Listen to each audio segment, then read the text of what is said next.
Hola y bienvenidos. Hay veces que un patrón doloroso parece repetirse en la vida, ¿verdad? Como si el mundo insistiera en enviar el mismo mensaje una y otra vez. Bueno, pues este análisis va dirigido justo a quienes han sentido eso. Hoy vamos a desglosar el ciclo de la invalidación. Pero ojo, no para juzgarlo, sino para entenderlo a fondo y, con suerte, encontrar una salida.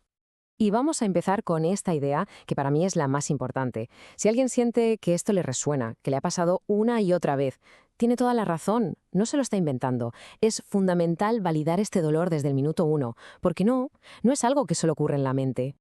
Muy bien, vamos a meternos en materia. La primera parada en este recorrido es reconocer una verdad fundamental. El dolor que se siente es completamente real. No es una cuestión de ser demasiado sensible o de interpretar mal las cosas. Lo que se experimenta en estos casos es un patrón tangible, un ciclo de interacciones que, de una forma súper consistente, comunican que el valor de uno, los sentimientos de uno o la percepción de uno, pues no son correctos. Y este bucle, creedme, tiene un origen muy claro. A ver, este patrón no sale de la nada. Muy a menudo todo empieza en la infancia, con mensajes del entorno familiar que se acaban interiorizando. Y luego, claro, de forma inconsciente, se tiende a atraer o a quedarse en dinámicas que reflejan ese mismo mensaje.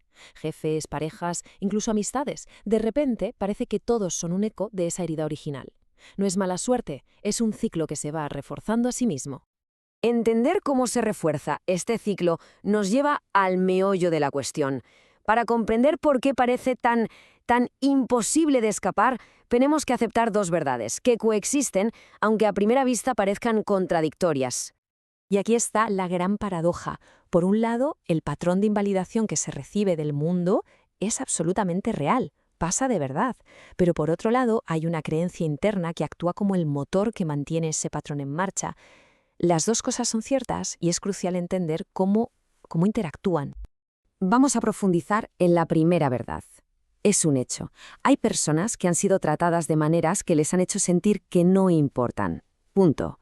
No es una alucinación ni una invención, es un ciclo real y es doloroso. Y esto no las convierte en culpables, para nada, sino que ilustra lo que se conoce como la ley de la resonancia, un principio que dice que una herida interna tiende a atraer, de forma inconsciente, experiencias externas que la confirman.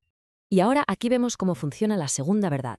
La creencia interna de no soy válido tiene una doble función que es fascinante. Por un lado, actúa como un imán. Hace que las dinámicas que invalidan se sientan familiares, incluso seguras, mientras que la gente sana puede parecer, no sé, extraña o hasta aburrida. Y al mismo tiempo funciona como un filtro, que descarta los cumplidos o los gestos de aprecio y se obsesiona con la más mínima señal de rechazo. Y claro, así se refuerza la creencia original. Es un círculo perfecto. Vale, entonces, ¿cómo opera exactamente este motor interno en el mundo real, en el día a día? Vamos a usar una metáfora muy potente para poder visualizar esta dinámica que normalmente es invisible.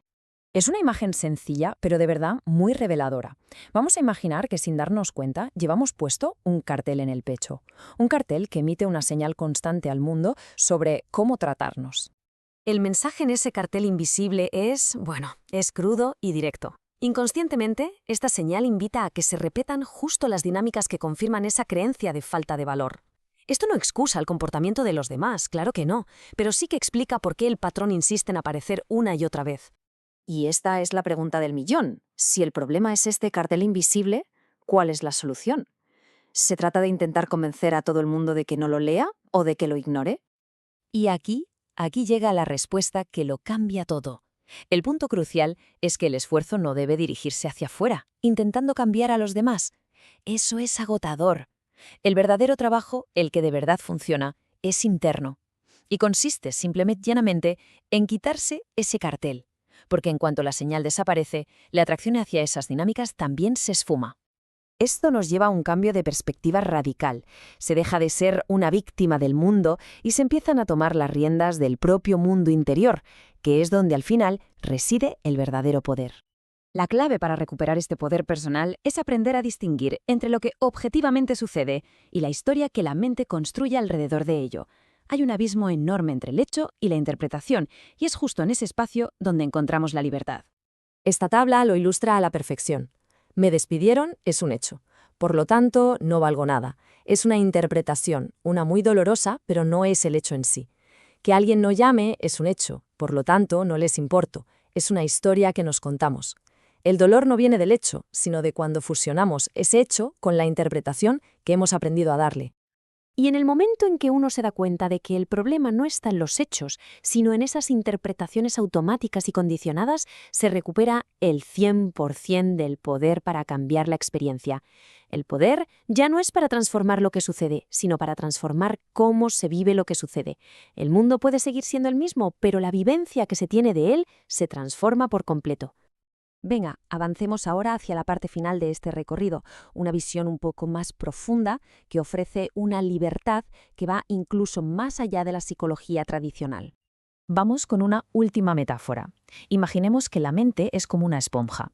Las experiencias de la vida, sobre todo las de la infancia, han ido tallando surcos muy, muy profundos en ella, y estos surcos son básicamente los patrones condicionados. Vamos a ver cómo funciona esto. Ocurre un evento totalmente neutro, como, yo qué sé, una manzana que cae de un árbol. La energía de esa experiencia entra en la mente y, como el agua, fluye por el camino de menor resistencia. ¿Y cuál es? Pues el surco más profundo, el de no soy válido. El resultado es una historia personal de sufrimiento. Ya no es que la manzana se ha caído, es que el árbol me ha rechazado. Esta es la conclusión radical de todo esto.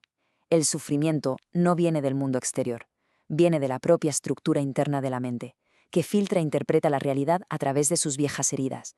El mundo sencillamente son los patrones internos los que lo convierten en una historia personal de ataque y rechazo.